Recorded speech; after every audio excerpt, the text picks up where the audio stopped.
similar to a radio indie, press indies are somebody that you would hire to work either your record, so you can hire an independent publicist prior to a record release who would be working on, national, lifestyle magazines, very specific genre magazines, and that could be, a 3-month campaign leading up. It should be a 3-month campaign or longer for long lead press, like as an example, a Rolling Stone.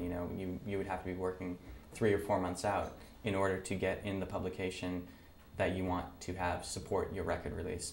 That's one area of press. The second area of press is tour press. So a publicist would work on the regional outlets, the dailies and the weeklies, that the lead time is much less. So of those two parts of publicity, publicists, just like radio people, have these relationships with specific writers. They're not going to take you on unless they think you have a really good story, and they would not be embarrassed to present you and your story to their, to the people that they know, have personal relationships within the industry.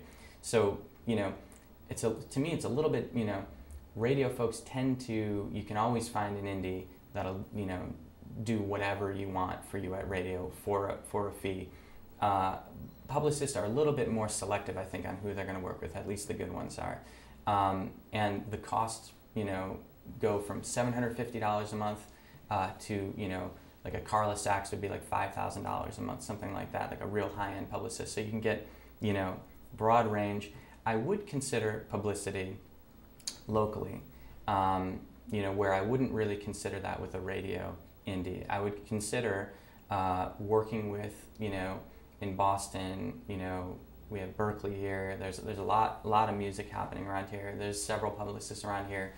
I would consider working with a hungry publicist, that's inexpensive for a period of time, just on local markets if you're starting off. I mean, not quite if you're starting off, but if you're still in Boston, for example, you're doing the Boston, New York, maybe Rhode Island, you've got that area, it might make sense to work with a publicist to get you visibility in those areas. That's where I would start. I wouldn't start working with a national publicist until I had some markets, until I've had some visibility in many different markets. Then it might make sense to get a publicist to do your entire record release, nationally. But I would start with a regional thing with a publicist.